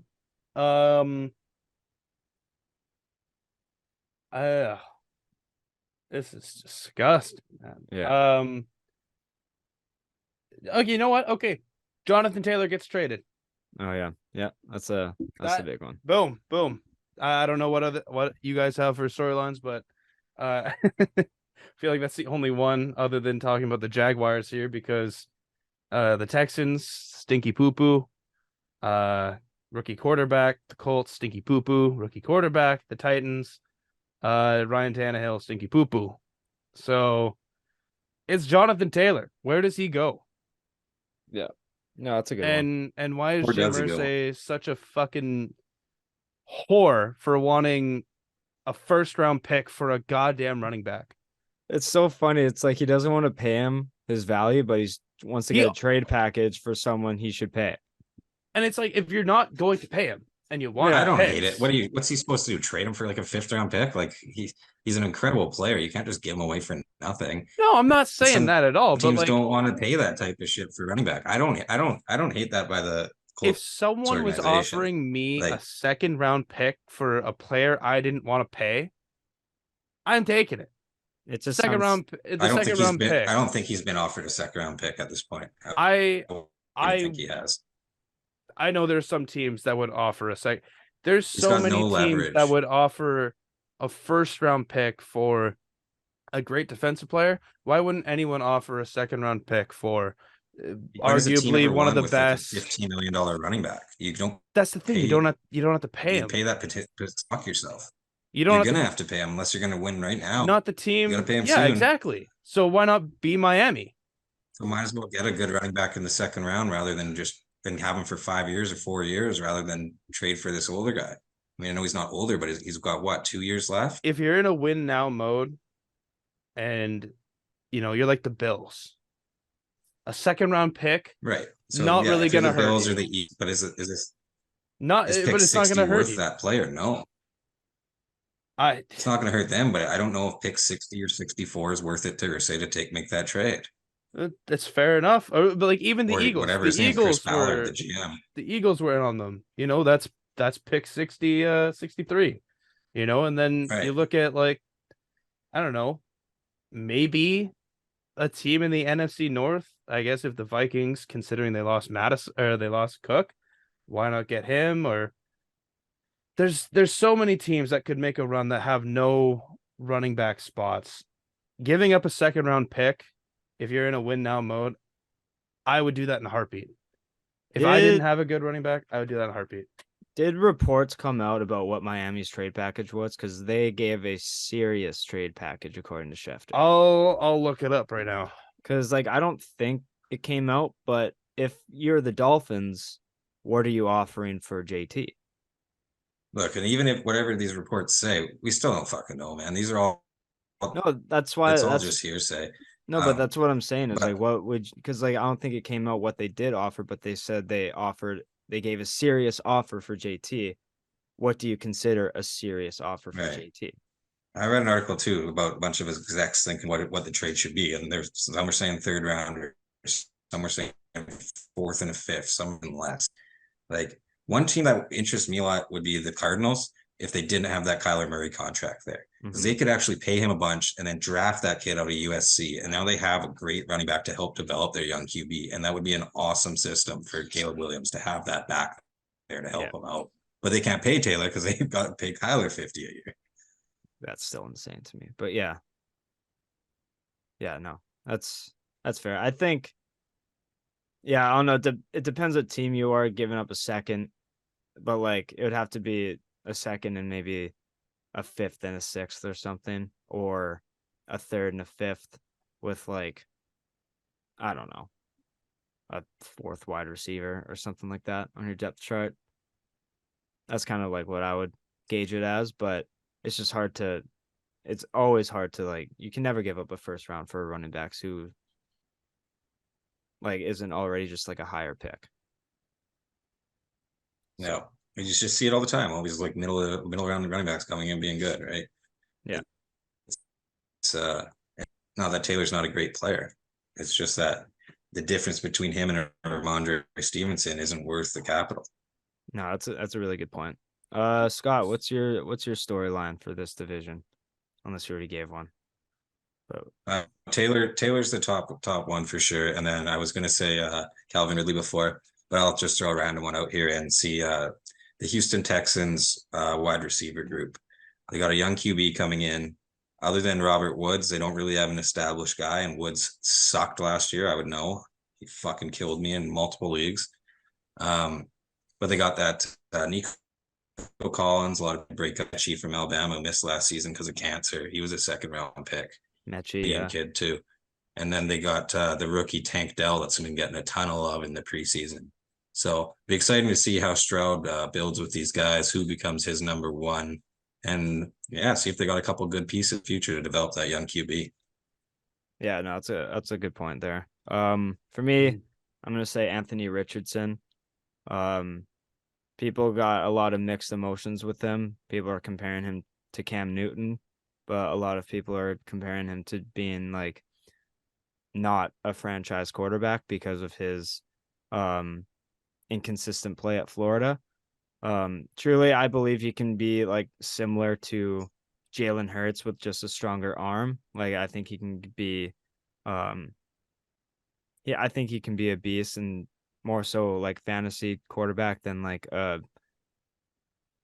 legit good pro like NFL quarterback, but I still think that he can be a quarterback to build your team around. But I just think it's going to be interesting to see how he fares as a starting rookie. Like I like Alec Pierce and Pittman as his weapons. I liked Jonathan Taylor for the same point you gave, Scott, about building him around a young quarterback, but now Taylor doesn't want to be there, so I don't necessarily know how that's going to fare. I more so think Taylor just wants to get paid as opposed to not being there, but I just think he doesn't want to be there now because of this whole drama. They disrespected him. Yeah. So, but yeah, that's my whole thing is how's Richardson gonna fare with mix and match opinions on him. Can he prove people wrong or prove people right? It's gonna be interesting to watch. Hayden, standings. for the AFC South? Because we have to. The Jacksonville Jaguars will come in at a nice 10-7. And surprise, surprise, they'll be the only team in the AFC South that makes the playoffs. Coming in at second are the Tennessee Titans, who will finish 8-9. The Colts at 6-11, and the Texans at 5-12. Okay. About right. Scott, what about you? Yeah, I got the Jags winning it. I'm gonna do the same thing I've been doing. I'm gonna say 9 or 10 wins for them, and then Tennessee in second place, 7-10. Houston in third place, 5 or 6 wins, and the Colts in the basement, 4-13. I got the Jags at. I'm really high on the Jags this year. I got them at 12-5. I got Titans at 6-11. Colts in third at 4-13, and I think the Texans are a dumpster fire, and they're going to be 2-15. Okay. Well, that's the only change we have is me mixing up the Texans and the Colts. Part of that is another, just going with my heart. He was a big Colts fan, and I also want to see Marvin Harrison Jr. play for the Colts. If he's not going to be a Patriot, I want him to be a Colt. Sounds like you got to be second worst to get him. Yeah. So. No, that's a good point. That's fair. All right. We are going with 1 to 7 standings. Who gets the bye week and who are the 3 wild cards? Scott, I'll let you start with this. Bye week, 2nd, 3rd, 4th, and then your wild cards. What do you got? Okay. 1 to 7. Just to be different, I'm gonna give. Can you hear me? Sorry, it says my connection's unstable. Yeah, you're good. Yeah. Okay. I'm gonna give the Ravens. Ravens win the AFC. I will have the Chiefs in second, the Bills in third, and the Jags in fourth. And then it'll be the Bengals with the first wild card, the Pats with the second wild card, and the Chargers with the third wild card. All right. If you don't mind, I'm going to write these down. Could you please repeat that? Okay. So you got Ravens, From the Chiefs, top, we Bills, got Ravens. Jags. Yes. Ravens, Chiefs, Bills, And and then Jags. we have Bengals, Pats, Chargers. Bengals, Pats, Chargers. All right. And Jeff, I can send mine to you via Messenger. All right, hit me. Which I will do. But for me, I have the Chiefs at the 1, Bengals at the 2, Bills at the 3, Jacksonville at the 4, Baltimore taking the first wild card spot, the Chargers, and then the Jets. Aiden, we have the exact same teams again. I got Chiefs taking the bye with Bills 2nd, Bengals 3rd, and the Jags 4th. With the Chargers in the first wild card, Jets in the 2nd, and Ravens in the 3rd. Fuck, man. That's not good. Yeah. It's We not good, are boys. doomed. All right. Stat leaders. I'll just send a topic and we all just rattle off who we think is going to take it and who could take it as like kind of Sleeper pick. plus 20 to 1 odds.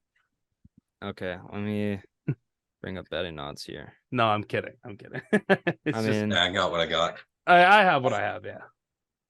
All right. I didn't read too much into sleepers, but I can try and draw them up on the fly. Passing yards, Scott. I'm gonna go with your boy, Trevor Lawrence. Yep, that's who I have as well. I That was is my wondering sleeper. that he borderline. Yeah, see, I was wondering if he could be a sleeper there, but I mean, obviously, I think Mahomes is the best QB. Burrow could be up there too, but Allen runs a bit more, and Mahomes and the Chiefs kind of just win games and don't really have to go for it all the time. So I think that he's going to throw for 5,000 plus because they're going to need him to, and he's going to be throwing a lot late in games and stuff. So I'm going to go Trevor Lawrence. That's fair. Yeah, I'm going to go Trevor Lawrence. Sleeper. Are we going to do sleepers or are we going to do all the other ones first? I like sleepers. Yeah, we'll do 2 at a time. Okay, and then I got I'm gonna he's a great player, but I'm putting Lamar Jackson as a sleeper because nobody thinks of him as a big passing quarterback. Am I taking your guy again? The new OC, apparently it's more of a pass heavy team. Yeah. So So I was gonna pick Lamar as my sleeper as well, but I can go a different direction and say Kirk Cousins as my sleeper. Love it. Dirty Kirk with the 12 chains like a guillotine. Yeah, I think Trevor Lawrence with the Ridley edition. Again, I'm high on the Jags this year. And I think Trevor Lawrence is going to take that next leap. So I think he's going to throw for close to 5,000 yards. And then Kirk Cousins, I think it's Minnesota needs to make noise, and we'll obviously go into that next episode. But I think Kirk can be a sleeper pick for passing yards this year. I thought we were going both conferences. I had Cousins lead in the NFC, so we're still thinking the same. Okay, there we go. All right, Hayden. For passing leader, I have Dak Prescott. I think the Cowboys are going to need to pass every fucking game. Yeah. Their defense is just so bad. Like, you have Trayvon Diggs, Leighton Vander Esch, and Micah Parsons. Like, those are your top three, but then I can't really think of anyone else. Where?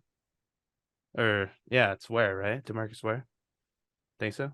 Anyways, yeah. I can't, like, I just can't even fathom or can't even find the words of players who are on that team. So I think Dak will need to pass it. Lawrence. There we go. And my sleeper, it's Trevor Lawrence. I don't think a lot of people will be high on him holding the passing title, but if they're 10-7, that means that they were down in some games, which means he needs to come back. And having Christian Kirk and Calvin Ridley, pretty good duo. Yeah. Evan Ingram, not bad. And Travis Etienne out of the backfield, he could easily get Lawrence an 80-yard screen run. Yeah, no, 100%. 100%. Passing touchdowns, Scotty.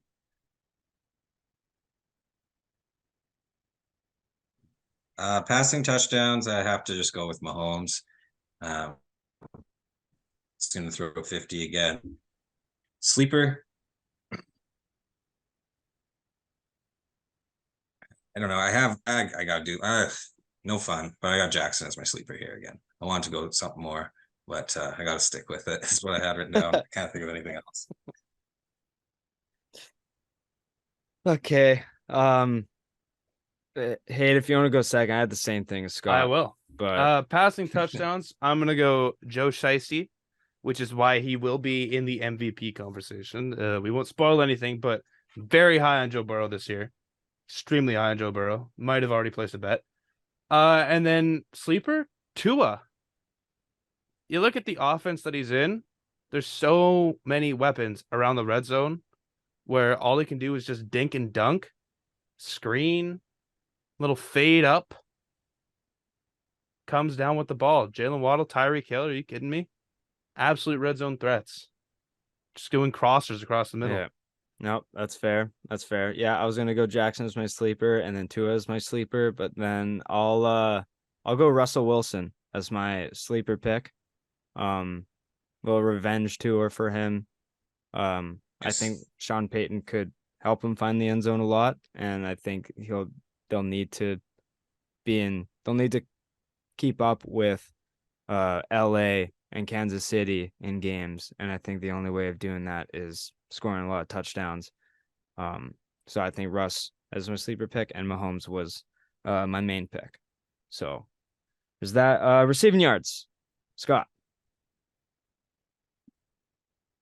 All right, so it's so hard to go outside the box on these ones, but I'm gonna go Justin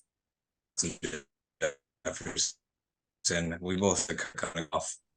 Yeah, a lot of people are in the game. It's hard to say he's not. I think there's a couple other guys that rival him. Justin Jefferson. Sleeper there.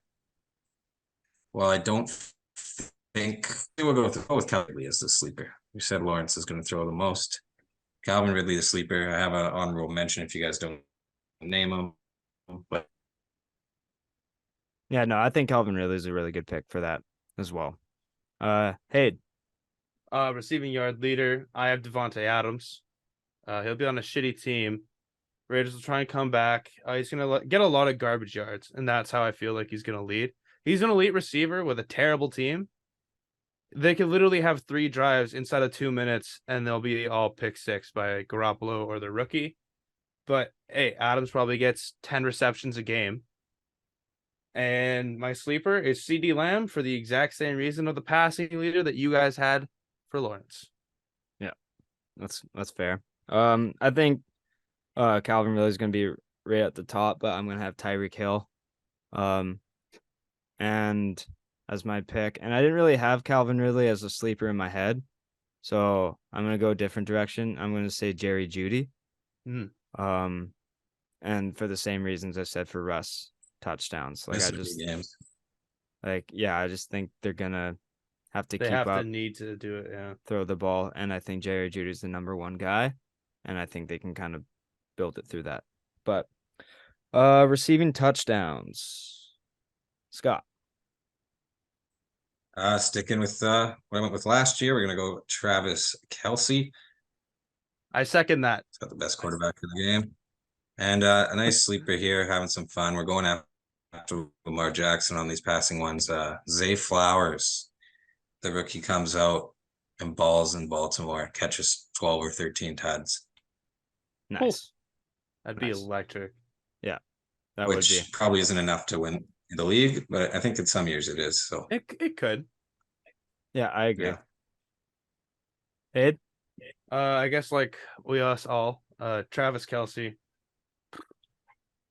Pretty much just like a free bet. It's almost free money. But then my second, I have Jamar Chase being on the receiving end of Joe Burrow's multiple pass touchdowns. The guy is so dominant on either back shoulder fades or just burning you in routes.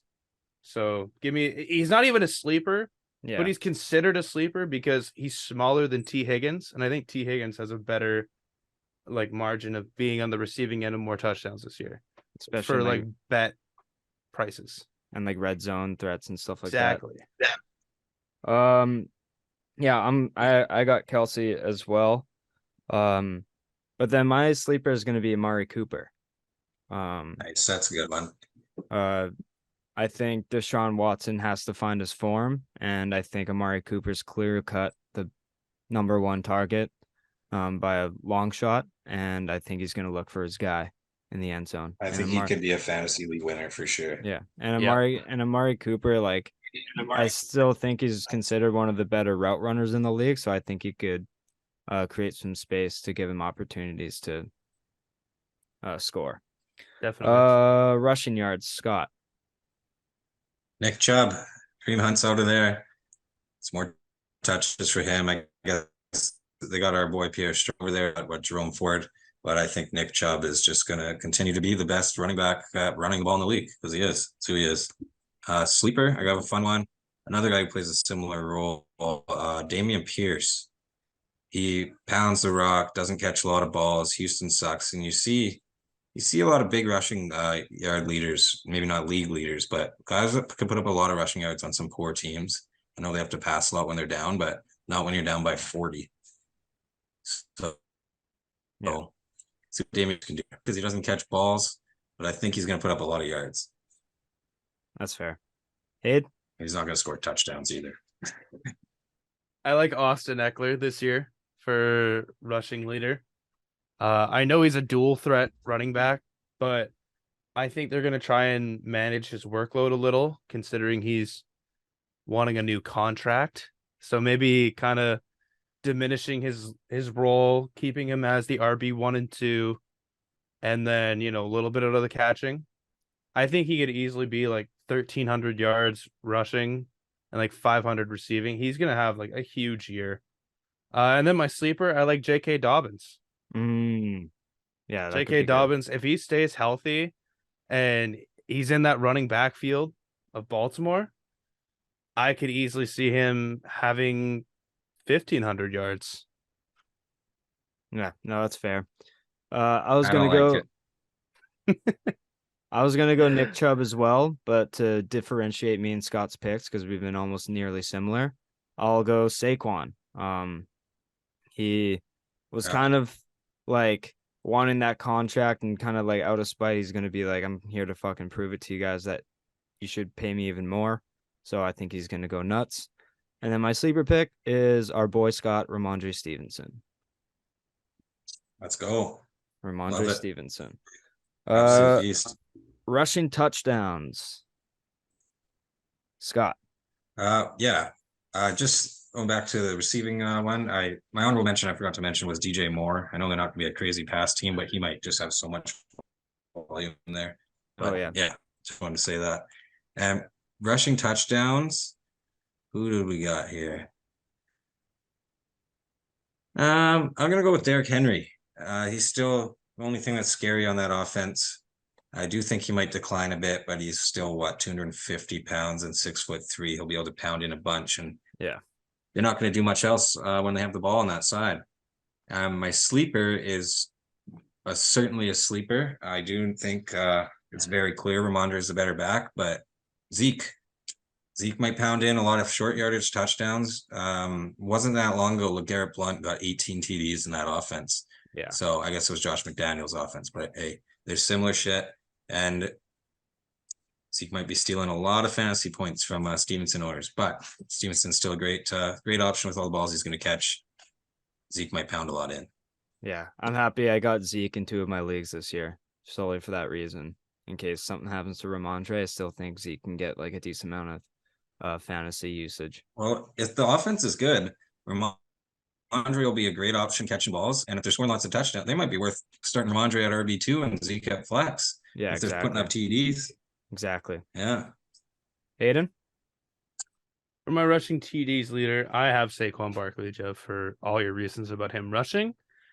And then as my sleeper, give me the back-to-back champion, Jamal Williams. Dude, that backfield is going to be a mismatch That's wild. nightmare. Yeah. Well, who the hell do you give the ball to? Kamara, Hill, and now Graham made the roster. You could throw it. Michael Thomas, Jamal Williams, Kendre Miller. Dude, there's so many options in that backfield. I could literally see them coming out with the pistol quarterback, and then Kamara on the left, Williams on the right, and Miller in the backfield. Yeah. And then having like Thomas and Graham, or Juwan Johnson and Graham a one-on-one, like it's like, who the fuck do I guard? Yeah, exactly. For my rushing leader, I got Jalen Hurts. Rushing touchdown leader, you mean? Did I say rushing yards by accident? You said rushing leader. Oh, sorry. But yeah, rushing touchdowns leader, I got Jalen Hurts. Yeah, that could very well happen. Yeah. Chose Lamar last year when we did this, so yeah. I got Jalen Hurts, and then as my sleeper pick, I have Isaiah Pacheco. Punching in some. You never really know what's going to happen with that KC at the goal line, so like who really knows? But I think he runs so like he hates the ground, angry. So I still think he's good for a couple goal line punches and from 20 yards out, handing it off, and just going the distance. So that's what I got as my sleeper, Pacheco. Interceptions. Scott, going to the defensive side of the ball. Yeah, interceptions. Because we're doing the full league, and I've got some more to look at. I'm gonna go Tariq. He had a massive rookie year. I think he had 6 last year for Seattle. He's a big body guy. Hoping to see he can build on what he did in year 1. And my sleeper is going to be my boy on my new jersey, Kyle Duggar, number 2-3 in New England. He without that McCourty role there, as you were talking about earlier, we're going to be playing 4 safeties a lot, 3 safeties. They're going to be all field, and he's looking for a contract. So I think he's going to go big. Yeah, I really like that pick. Ed? For me, I have Derwin James. A lot of pass heavy teams in that division. A lot of picks to be had. He's a ball hawk, absolute dog. And my sleeper is Jesse Bates in a shit division. Derek Carr's my new guy, but at the same time, he's been known to throw picks, and Jesse Bates is a ball hawk. Yeah. Two safeties is interesting. Safeties was like leading it last year for the longest time. Like Yeah, Gardner Johnson ended Yeah, I think with a lot of guys 6. had last year. I mean, I picked Duggar too, Yeah. but I just saw him in. Yeah, Yeah. two safeties tied for there was like a 4-way tie for first last year with 6 picks, and 2 of them were safeties. So Justin Simmons and Gardner Johnson, like you just said, Hayden. Yeah. So my And 2, Minka. yeah, exactly. All right, Yeah, all yeah. 3 safeties. Yeah. I'm sticking in the AFC East for both mine, and my leader is going to be Micah Hyde. Coming off injury, Okay. he's a ball hawk as a safety, and I think the AFC East, it's going to be really competitive. Going to need win some games, throw the ball a lot. There's some good weapons that might overtake some of the cornerbacks. Going to need some safety help. I think he's going to be a ball hawk this year. And then my sleeper pick is Christian Gonzalez in the Patriots. Nice. Yeah, he was almost my main pick. I don't actually think that's going to happen. Yeah, but he's an athletic freak, and he's going to get a lot of the best weapons. And if they throw to them, then he's going to be there. And I think with his long reach, he could get either pass defenses or picks. So that's who I got. And to finish this episode off, we got the sacks leader. The sacks leader, Scott. Off to you. From earlier already, TJ Watt, healthy, coming in. They have that Alex side. He's going to absolutely fucking eat again. 20 plus sacks. And then the sleeper, hard to call it a sleeper because he went on such a crazy run at the end of the year, but Josh Uche, same situation. He's got on the other side, and he's just a physical freak. Yeah. 11.5 sacks last year, and he barely started any games. So yeah, I forward to a big year for him. Yeah, I really like that. I really like that. Aiden. Sack leader. Give me Nick Bosa. Yeah, solid. Hard to argue. Honestly, maybe kind of a sleeper thing here. I think Nick Bosa gets traded. There's been like a lot of talk, but no resolution. Yeah. I think Nick Bosa actually gets traded. And then sleeper pick, Matthew Judon. Yeah, Judon's a freak. He's almost like escaped that sleeper territory where it's like, no, now you actually have to watch out for him. Yeah, he's only a sleeper because there's like 6 names in front of him, but they're like right all on the same tier. Where if Judon gets like a couple games where he gets 2, bang. Yeah. I see it both ways for sure, because he's definitely not quite a Watt, a Garrett, a Parsons, any of those dudes, but he's guaranteed to get double-digit sacks. Yeah. So it's hard to say you're a sleeper when you're guaranteed that. It is. For me, Hayden, I'm joining you. I'm going Nick Bosa. Nice. That's my main pick. And then this guy is starting to come onto the scene as someone who gets into the backfield a lot. He's really coming into his own. I'm going Quinnen Williams. On the Jets. Yep. He's starting to develop into a freak now, and I think he could make some noise this year. But he is a freak. The only thing with him, other than Aaron Donald, he plays the middle of the line more, I think. So other than Aaron Donald, you don't see it a lot, but it does happen. Yeah, he's a freak that could do it for sure. Yeah, I just think I've heard some good things about him training camp wise and stuff, and he's broke through quite often, and I think he could. I'm absolutely terrified of the guy. I think he could be a monster. But that's the AFC preview. For this episode, long episode, but great episode.